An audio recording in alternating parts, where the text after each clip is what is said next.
السلام علیکم ورحمۃ اللہ وبرکاتہ۔ الحمد للہ نحمده ونستعینه ونستغفره ونؤمن به ونتوکل علیہ ونعوذ باللہ من شرور انفسنا ومن سیئات اعمالنا من يهده الله فلا مضل له ومن يضلل فلا هادي له ونشهد ان لا اله الا الله وحده لا شريك له ونشهد أن سيدنا ومولانا وحبيبنا وشفيعنا محمدًا عبده ورسوله الذي أرسل بالحق بشيرا ونذيرا وداعيا إلى الله بإذنه وسراجا منيرا. أما بعد فأعوذ بالله من الشيطان الرجيم. بسم الله الرحمن الرحيم.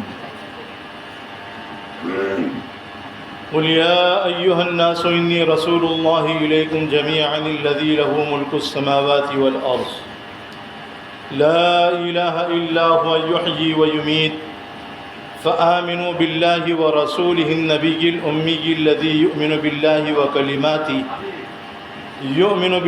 وكلماته واتبعوه لعلكم تهتدون. صدق الله مولانا العظيم وصدق رسوله النبي الكريم ونحن على ذلك لمن الشاهدين والشاكرين والحمد لله رب العالمين. يا رب صل وسلم دائما أبدا على حبيبك خير الخلق كلهم. برادران ملت معزز سامعین کرام،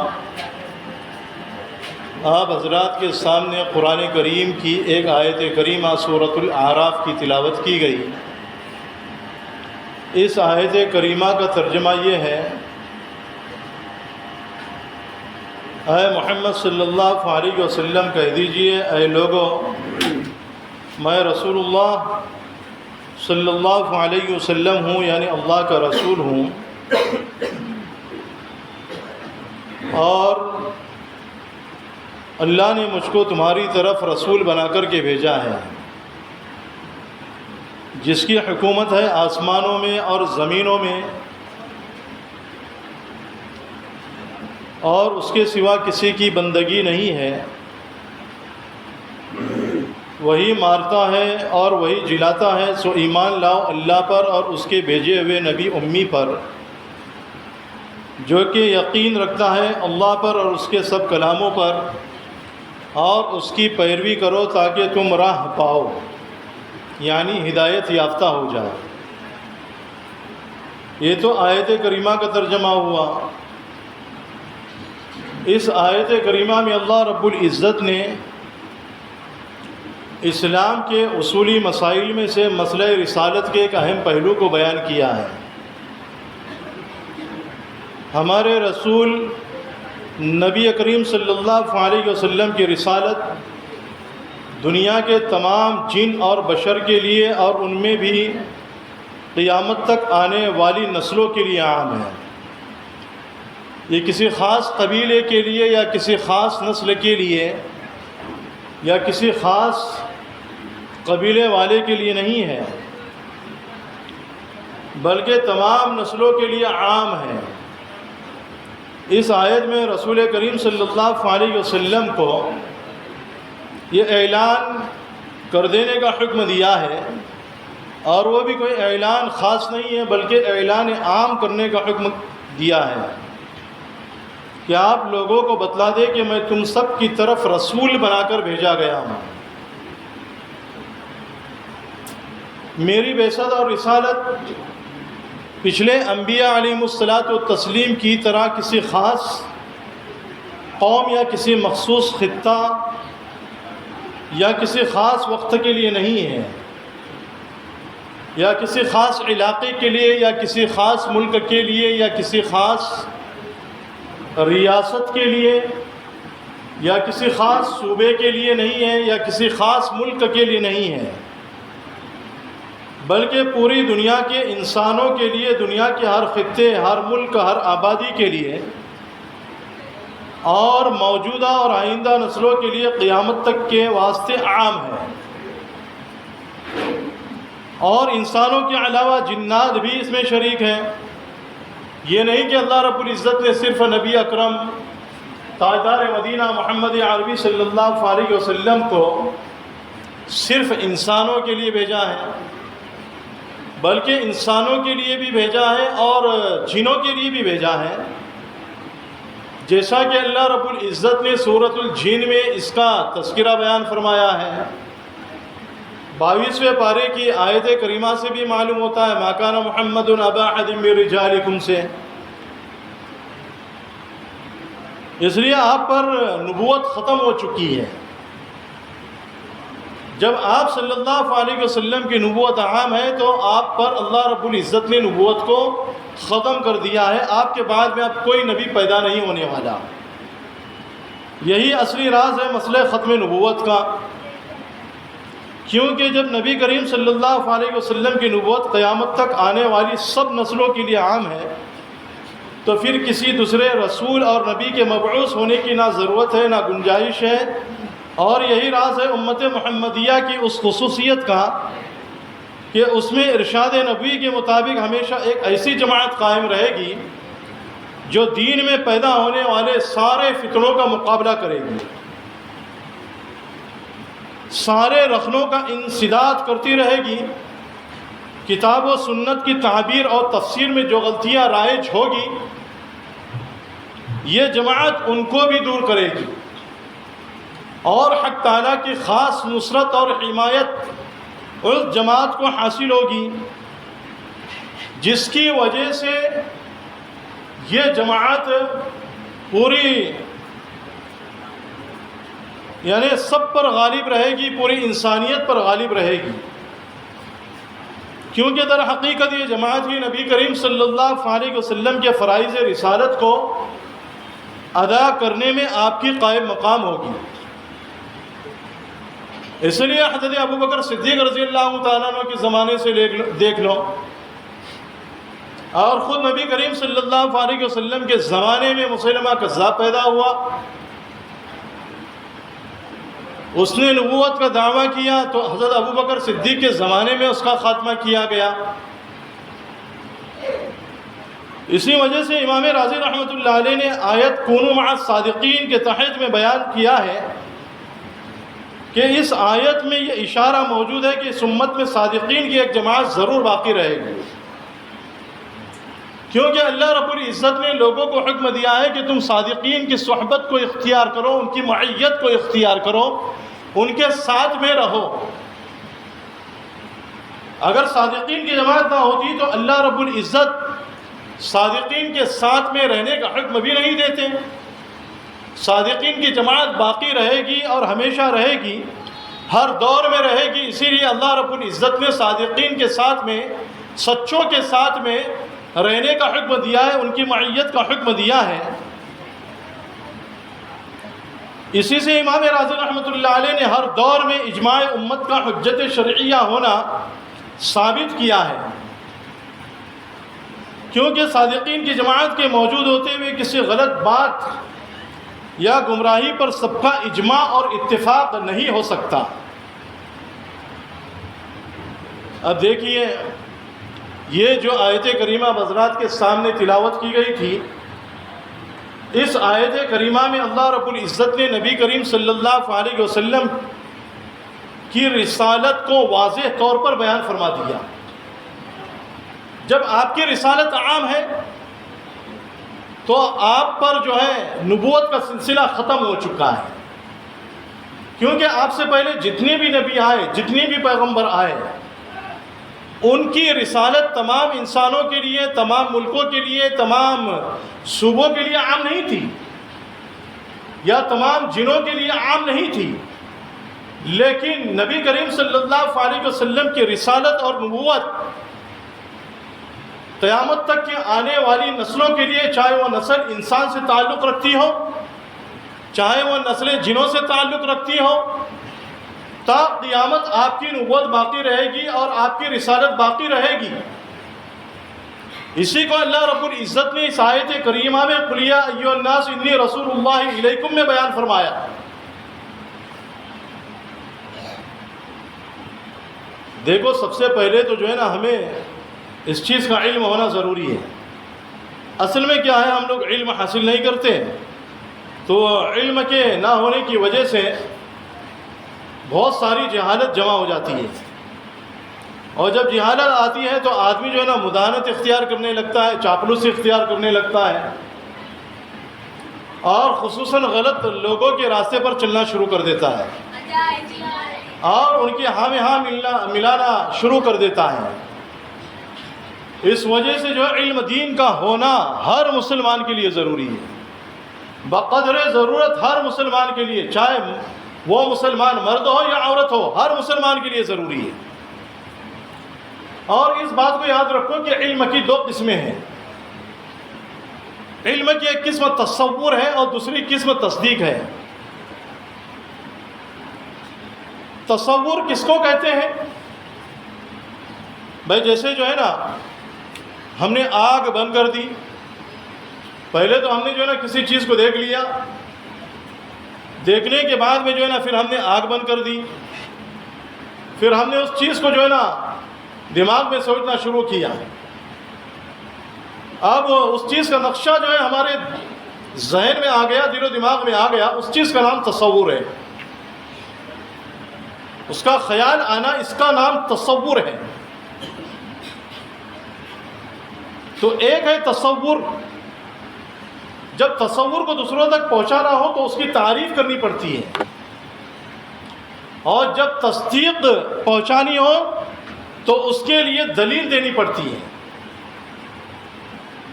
ان دونوں چیزوں کے اوپر جو ہے نا ساری چیزوں کا دار و مدار ہے، سب چیزیں چل رہی ہے۔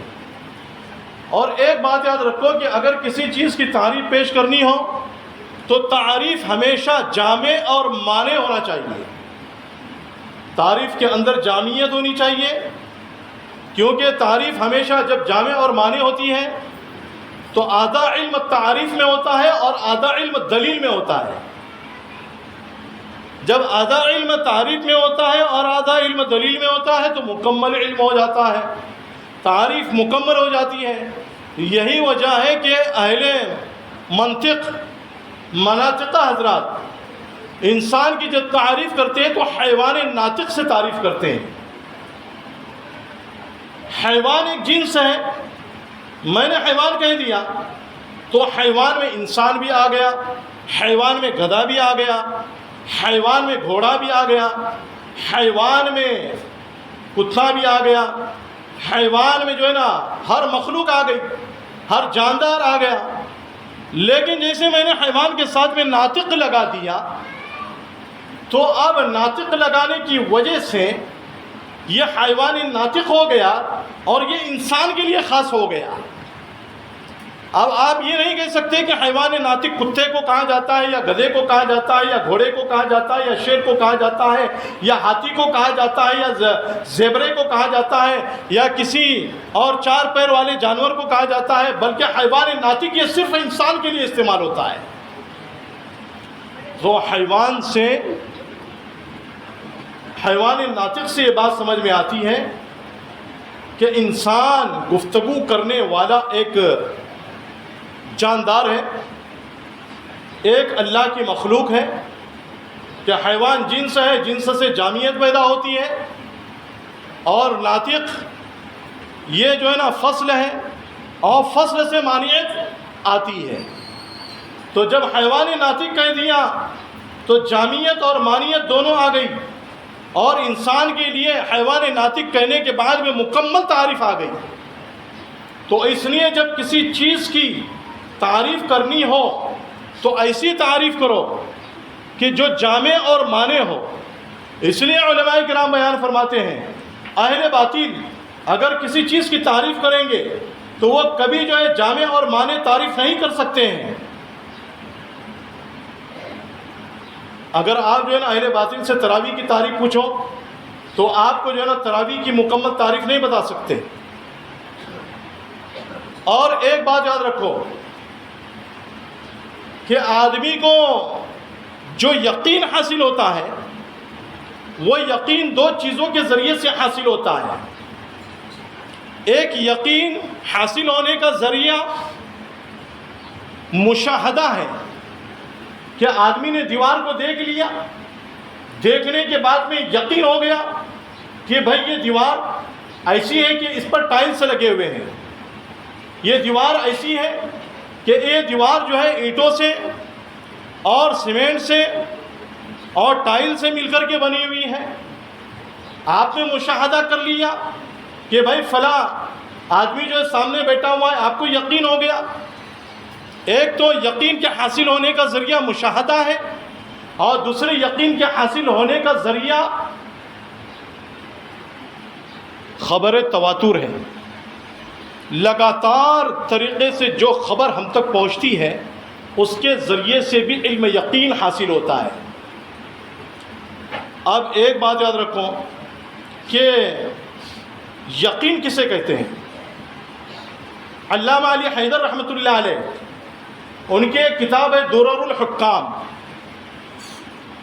انہوں نے اپنی کتاب میں جلد نمبر 1 میں صفحہ نمبر 22 پر یہ لکھا ہے، ہوا حصول الجزم بوقوع الشیء او عدمہ، کہ کسی چیز کے ہونے نہ ہونے کے بارے میں ایسا علم حاصل ہونا کہ جس میں کوئی تردد نہ ہو، کوئی شک نہ ہو۔ اور علامہ شبیر عثمان رحمۃ اللہ علیہ، انہوں نے اپنی کتاب القواعد الکلیہ والضوابط الفقہیہ میں یہ لکھا ہے، هو العلم الذي لا شک معه ولا تردد فيه، کہ یقین ایسے علم کو کہتے ہیں جس میں ذرہ برابر بھی شک نہ ہو، جس میں ذرہ برابر بھی تردد نہ ہو۔ یہ تو یقین کی تعریف ہوئی۔ اب اعتقاد کس کو کہتے ہیں؟ اعتقاد کے متعلق لکھا ہے العلم الجازم علی الشیء لیکن بدون دلیل، کہ اعتقاد ایسا علم ہے، ایسے علم و یقین کو کہتے ہیں کہ جس کے لیے کوئی دلیل کی ضرورت نہ ہو، کسی چیز کی دلیل کی ضرورت نہ ہو۔ بھائی اللہ رب العزت ایک ہے، اللہ کے علاوہ کوئی معبود نہیں، لا الہ الا اللہ وحدہ لا شریک لہ، اللہ لا الہ الا هو الحی القیوم، اللہ کے سوا کوئی معبود نہیں۔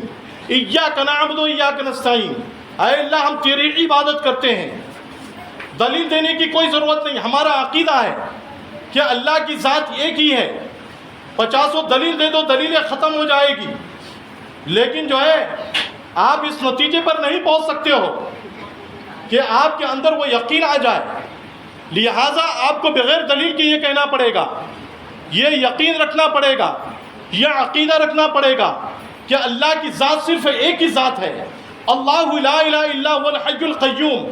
تو تعریف ایسی ہونی چاہیے کہ جو جامع اور مانع ہو، ایسی تعریف ہونی چاہیے۔ جب تک تعریف جامع اور مانع نہیں ہوگی اس وقت تک کہ جو ہے نا آپ مکمل بات کو لوگوں کے سامنے بیان کرنے سے قاصر رہو گے، آپ لوگوں کے سامنے مکمل بات کو بیان نہیں کر سکتے ہو۔ صاف جو ہے یہ بات علماء کرام نے لکھی ہے، اس لیے تعریف جو ہے نا مکمل جامع اور مانع ہونی چاہیے۔ اہل باطل دنیا کے اندر جتنے بھی ہیں وہ آپ کے سامنے کبھی بھی جامع تعریف اور مانع تعریف، مکمل تعریف بیان نہیں کر سکتے ہیں۔ دیکھو دنیا کے اندر جو ہے نا مسلمانوں کے یقین کو خراب کرنے کے لیے اور مسلمان کے اعتقاد کو خراب کرنے کے لیے بہت سارے فرقے پیدا ہو چکے ہیں۔ شکیلیت کے نام کا فرقہ پیدا ہو چکا ہے، قادیانیت نام کا فرقہ پیدا ہو چکا ہے، یہ تو ظاہر میں ہمارے سامنے موجود ہے۔ قادیانی فرقہ ہمارے سامنے موجود ہے، شکیل بن حنیف والا فرقہ ہمارے سامنے موجود ہے۔ پتہ نہیں ایسے کتنے فرقے ہوں گے جو سینکڑوں کی تعداد میں ہوں گے، جن کا نہ آپ کو پتہ نہ مجھ کو پتہ۔ امام راضی رحمۃ اللہ علیہ نے تفسیر کبیر لکھنا جب شروع کی، یعنی 6 صدی ہجری میں، جب انہوں نے اعوذ باللہ من الشیطان الرجیم کی تفسیر لکھنی شروع کی تو اس وقت میں انہوں نے بیان فرمایا کہ 600 فرقے پیدا ہو چکے تھے، 600 فرقے۔ ان سب سے پناہ مانگنے کے لیے اور ان سب سے بچنے کے لیے اعوذ باللہ من الشیطان الرجیم پڑھا کرو، اللہ کی حفاظت میں آ جاؤ گے۔ اگر بچنا ہے تو اللہ سے حفاظت مانگو کہ اے اللہ تو ہی ہماری حفاظت کر، ہمارا علم ہم کو نہیں بچا سکتا، اے اللہ ہمارے دلائل ہم کو نہیں بچا سکتے، اے اللہ تیرا فضل ہی ہم کو بچا سکتا ہے، ہمارے اندر کوئی علمی صلاحیت نہیں ہے، اے اللہ ہمارے اندر کوئی دلائل والی طاقت اور قوت نہیں ہے، اس لیے ہمیں یقین رکھنا پڑے گا اور بغیر دلیل کے جو اعتقاد رکھنا پڑے گا۔ یہ عقیدہ ہونا ضروری ہے کہ نبی اکرم تاجدار مدینہ محمد عربی صلی اللہ علیہ وسلم کے بعد میں کوئی نبی پیدا نہیں ہونے والا۔ اللہ نے نبوت کے سلسلے کو آپ صلی اللہ علیہ وسلم پر مکمل کر دیا ہے، اور آپ صلی اللہ علیہ وسلم خاتم النبیین ہیں۔ ما کان محمد ابا احد من رجالکم ولکن رسول اللہ وخاتم النبیین۔ اور اللہ نے بیان فرمایا قل یا ایھا الناس انی رسول اللہ الیکم، کہ اے محمد صلی اللہ علیہ وسلم آپ لوگوں سے کہہ دو کہ اللہ نے مجھ کو تم سب کی طرف رسول بنا کر کے بھیجا ہے، میری رسالت عام ہے، میری رسالت جنوں کے لیے بھی ہے، میری رسالت جو ہے نا انسانوں کے لیے بھی ہے، تمام جنوں کے لیے، تمام انسانوں کے لیے، قیامت تک کے آنے والی نسلوں کے لیے میری رسالت ہے۔ جب آپ صلی اللہ علیہ وسلم کی رسالت عام ہے تو آپ صلی اللہ علیہ وسلم پر نبوت کا ختم سلسلہ ختم ہو چکا ہے۔ اور ایک بات یاد رکھو، ولایت کے لیے محنت کی ضرورت ہے۔ آپ کو ولی بننا ہے نا، اور اگر مجھ کو ولی بننا ہے تو خوب عبادت کرنی پڑے گی، 5 وقتہ نمازوں کا اہتمام، رات میں اٹھ کر کے تہجد کی نماز پڑھنی پڑے گی، اور اشراق کی نماز کی پابندی کرنی پڑے گی، صلاۃ الاوابین کی پابندی کرنا پڑے گی، چاشت کی نمازیں روزانہ پڑھنی پڑے گی، ذکر و اذکار خوب کرنا پڑے گا، تلاوت خوب کرنی پڑے گی، اور تقوی اور طہارت خوب رکھنا پڑے گا، تب جا کر کے کوئی ولی ابدال قطب بنتا ہے۔ تو اس سے یہ بات معلوم ہوئی کہ ولی بننے کے لیے، قطب بننے کے لیے، ابدال بننے کے لیے ریاضت کی اور مجاہدے کی ضرورت ہے، اور نبی بننے کے لیے نہ ریاضت کی ضرورت ہے نہ مجاہدے کی ضرورت ہے، بلکہ اللہ اپنے مخصوص بندوں میں سے جس کو چاہتا ہے اس کو نبی بناتا ہے۔ اللہ اپنے مخصوص بندوں میں سے، اللہ نے چاہا آدم علیہ السلام کو نبی بنا دیا، اللہ نے چاہا شیس علیہ السلام کو نبی بنا دیا، اللہ نے چاہا تو ادریس کو نبی بنا دیا، اللہ نے چاہا تو نوح کو نبی بنا دیا، اللہ نے چاہا تو ابراہیم کو نبی بنا دیا، اللہ نے چاہا تو اسماعیل کو نبی بنا دیا، اللہ نے چاہا اسحاق کو نبی بنا دیا، اللہ نے چاہا یعقوب کو نبی بنا دیا، اللہ نے چاہا تو موسیٰ کو نبی بنا دیا، اللہ نے چاہا تو عیسیٰ کو نبی بنا دیا، اور اللہ نے چاہا تو آخری نبی حضرت محمد صلی اللہ علیہ وسلم کو بنا دیا۔ اب آپ کی نبوت آسمانوں کے لیے بھی عام ہے، آپ کی نبوت دنیا کے ہر ملک کے لیے عام ہے، آپ کی نبوت دنیا کے ہر صوبوں کے لیے عام ہے، آپ کی نبوت دنیا کے ہر ضلع کے لیے عام ہے، آپ کی نبوت قیامت تک کے آنے والی نسلوں کے لیے عام ہے، آپ کی نبوت تمام انسانوں کے لیے عام ہے، آپ صلی اللہ علیہ وسلم کی نبوت تمام جنوں کے لیے عام ہے۔ اللہ نے آپ کو ایسا نبی بنا کر کے بھیجا کہ آپ کو لقب ہی دے دیا، آپ خاتم النبیین ہیں۔ سمجھنے کی بات ہے یہ کہ اللہ نے آپ کو ایسا نبی بنا کر بھیجا۔ لوگ آج کیا کرتے ہیں، کسی کو بھی آئرے غیرے کو اٹھا کر کے اپنا پیر بنا دیتے ہیں، نعوذ باللہ۔ جہالت جب آتی ہے نا تو ساتھ میں مداہنت بھی لاتی ہے، اور جہالت جب آتی ہے نا تو وہ کسی کو بھی جو ہے نا، وہ انسان جو ہے کسی کو بھی نبی مانتا ہے، نعوذ باللہ، کسی کو بھی مہدی سمجھنا شروع کرتا ہے، کسی کو بھی ولی سمجھنا شروع کرتا ہے، کسی کو بھی قطب ابدال سمجھنا شروع کرتا ہے۔ ایک مرتبہ ایسا ہوا کہ ایک شخص جو ہے نا کسی جعلی پیر کا، بناوٹی پیر کا جو ہے مرید بن گیا۔ اب بناوٹی پیر کا مرید بننے کے بعد میں ایک مرتبہ اس پیر کو دعوت دیا کہ بھائی چلو ہمارے یہاں جو ہے آپ مہمان بن جائیے، آپ کو جو ہے نا دعوت دی جاتی ہے۔ اب اس کو دعوت دے دیا، تو دعوت دینے کے بعد میں اس کے ساتھ میں جو ہے نا 10-12 مرید اس کے اور بھی ساتھ میں ہو گئے، 10-15 مرید اس کے اور بھی ساتھ میں ہو گئے۔ جیسے جہاں جلیبی ہوتی ہیں تو وہاں پر مکھیاں بھی بن بناتی ہیں، ہوتا ہے نہیں ہوتا؟ جہاں پر جلیبیاں ہوتی ہیں، مٹھائیاں ہوتی ہیں، تو مکھیاں بھی جو ہے بن بناتی ہیں۔ اب اس کے ساتھ میں جو ہے نا 10-15 مرید اور بھی ہو گئے۔ اب یہ مرید، بناوٹی مرید بھی اور وہ لوگ بھی، اس کے مرید بھی اس کے ساتھ میں گئے۔ اب اس مرید کے گھر میں جا کر کے مہمان بنے۔ اب یہ روزانہ صبح میں ناشتہ کر رہے، دوپہر میں کھا رہے، رات میں کھا رہے. اب وہ جس نے جو ہے مہمان نوازی شروع کی تھی، اس کی گھر والی بیچاری پریشان ہو گئی کہ صبح کا ناشتہ بناتی تھی، صبح کا وقت ختم ہو گیا، پھر دوپہر کا کھانا بنا رہی، دوپہر کا وقت ختم ہوا، پھر رات کا کھانا بنا رہی. 2-4 روز ایسے ہی گزرے تو گھر والی نے اپنے شوہر سے کہا کہ بھائی آپ کے پیر صاحب ایسے کیسے پیر ہیں کہ جو ایک وقت کی بھی نماز نہیں پڑھتے ہیں، نہ نماز پڑھتے ہیں، نہ ذکر کرتے ہیں، نہ کچھ کر رہے ہیں، ایسے کیسے پیر صاحب ہیں؟ اب اس کے شوہر نے جا کر کے کہا کہ حضرت ہماری اہلیہ یہ کہہ رہی ہے، ہماری بیوی یہ کہہ رہی ہے کہ آپ کے پیر صاحب ایسے کیسے ہیں کہ نماز بھی نہیں پڑھتے. تو ان پیر صاحب نے یہ کہا کہ آپ اپنی اہلیہ سے کہہ دو کہ ہم باہر سے تو بے نمازی ہیں لیکن اندر سے نمازی ہیں، اور ہماری نمازیں جو ہے مدینہ منورہ میں ہوتی ہے، مکہ میں ہوتی ہے. اب اس شخص نے جا کر کے کہہ دیا اپنی بیوی سے. تو بیوی بھی جو ہے بڑی ہوشیار تھی، عورتیں بھی جو ہے نا بڑی ہوشیار ہوتی ہیں، عورتوں کو بیوقوف مت سمجھا کرو آپ. کچھ عورتوں کو اللہ ایک فطری صلاحیت دیتا ہے، فطری عقل دیتا ہے.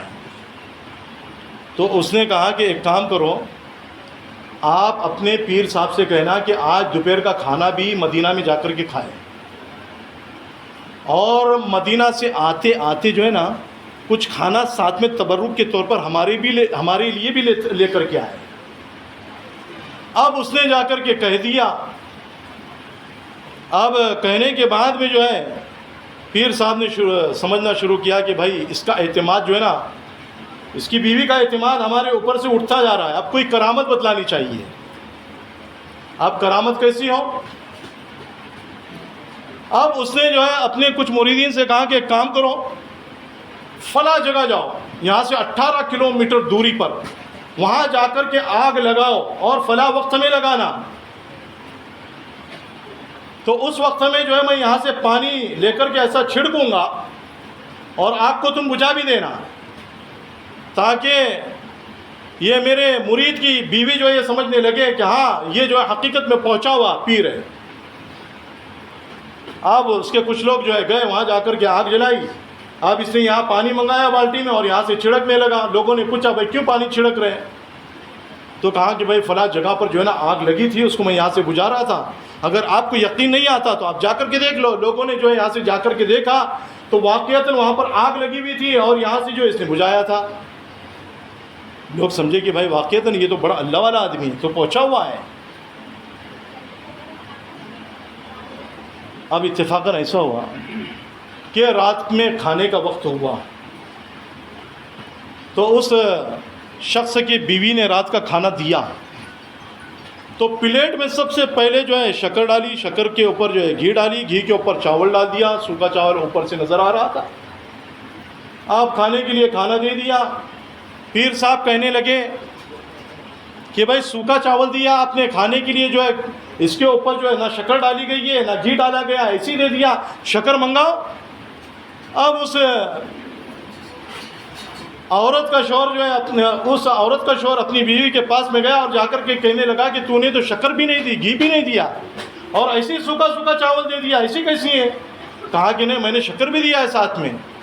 اب وہ گیا جا کر کے کہا کہ بھائی شکر بھی دی گئی ہے، گھی بھی دیا گیا ہے، دونوں دیا گیا. وہ آیا دوبارہ کہا نہیں ہے، پھر دوبارہ تیسری مرتبہ. اب وہ عورت کپڑے دھو رہی تھی اور ہاتھ میں جو ہے نا کپڑے دھونے کا ڈنڈا بھی تھا، وہ اٹھائی اور اٹھا کر کے جو ہے پہنچی پیر کے پاس میں اور زور سے کندھے پر مارا اور مار کر کے کہنے لگی کہ یہاں سے تجھ کو جو ہے وہ آگ 18 کلومیٹر کی آگ نظر آتی ہے، اور یہ سامنے چاول کے نیچے کا جو گھی ہے وہ نظر نہیں آ رہا ہے، اور وہ شکر نظر نہیں آ رہی ہے. کم بخت لوگوں کو گمراہ کرنا چاہتا ہے، لوگوں کو گمراہ کر رہا ہے. بہرحال اب اس نے سوچا کہ اب یہاں سے نکلنا چاہیے. اس کا اعتماد جو ہے نا بالکل ختم ہو چکا ہے. اب اس نے جو ہے اپنے مرید سے کہا کہ اب تو میں یہاں سے جا رہا ہوں. تو اس نے کہا کہ ٹھیک ہے. اس کی گھر والی نے یہ کہا مرید کے کہ بھائی ان سے یہ کہنا، پیر صاحب جا رہے نا، ان سے یہ کہنا کہ جاتے جاتے جو ہے نا باہر ہماری ایک بھینس بندھی ہوئی ہے، دعا پڑھ کر کے اس کے اوپر پھونکتے ہوئے جانا ہے. اب وہ پیر صاحب نے سوچا کہ بھائی اس کا اعتماد جو ہے نا واپس میرے اوپر آتا جا رہا ہے، اس لیے مجھ کو دعا پڑھنے کے لیے کہہ رہی ہیں۔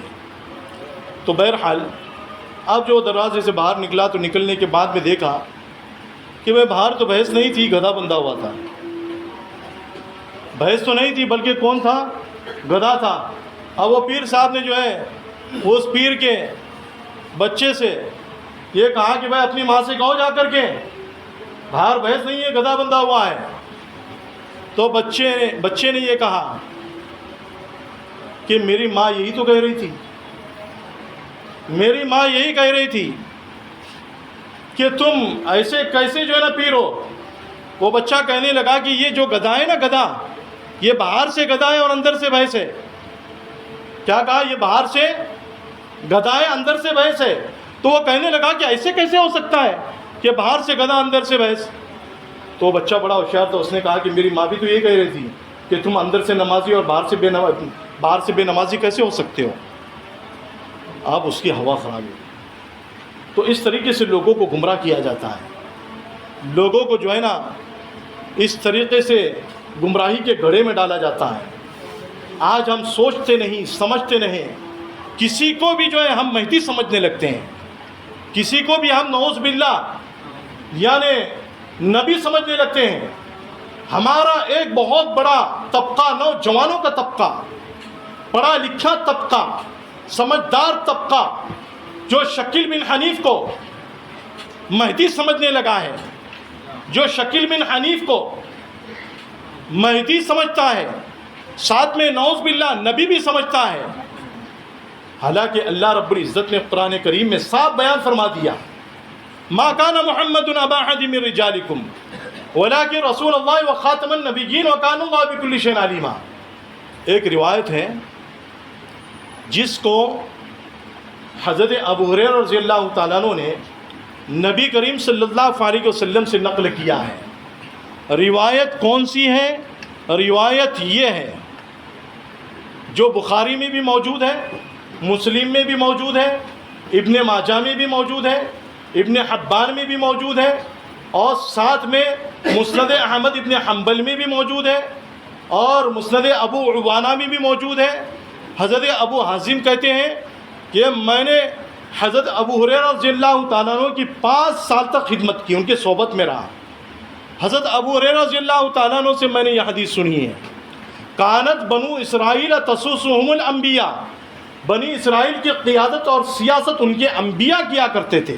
کلما ہلک نبی خلفہ نبی، جب کوئی نبی اس دنیا سے چلا جاتا اس کے بعد میں دوسرا نبی آتا، وہ اس کا نائب بن کر کے کام کرتا اور وہ اس کی جگہ لے لیتا، وہ جو ہے لوگوں کی رہنمائی کیا کرتا تھا اور وہ لوگوں کی قیادت اور سیادت کیا کرتا تھا اور لوگوں کی رہنمائی کیا کرتا تھا، لوگوں کو سیدھے راستے پر چلایا کرتا تھا۔ انبیاء کا سلسلہ جو ہے مجھ پر ختم ہو گیا اور میرے بعد میں کوئی نبی نہیں آنے والا، حضور نے فرمایا۔ ہاں لیکن یہ بات ہے کہ بہت سے خلفاء میرے بعد میں آئیں گے، فیکثرون، بہت سے خلفاء ہوں گے۔ اور دیکھو وہ خلفاء کا سلسلہ جو شروع ہوا ہے، خلیفۃ الرسول کا سلسلہ شروع ہوا ہے، وہ حضرت ابو بکر صدیق سے شروع ہوا اور حضرت مہدی تک چلتا رہے گا۔ کہاں تک چلتا رہے گا؟ حضرت مہدی تک چلتا رہے گا، اس بات کو یاد رکھو۔ اس لیے کہنے کا اصل مقصد یہ ہے کہ علم حاصل کرو اور ایسا علم حاصل کرو کہ جو مکمل علم ہو، ضرورت کے بقدر علم ہو، اور اس علم کے ذریعے سے تم صحیح نتیجے پر پہنچ سکو، اور اس علم کے ذریعے سے تاکہ تمہاری رہنمائی ہو سکے اور وہ علم تم کو سیدھے راستے پر پہنچا سکے، وہ علم جو ہے تمہیں صراط مستقیم پر چلا سکے، کیونکہ صراط مستقیم بھی ایک ہے اور خط مستقیم بھی ایک ہے۔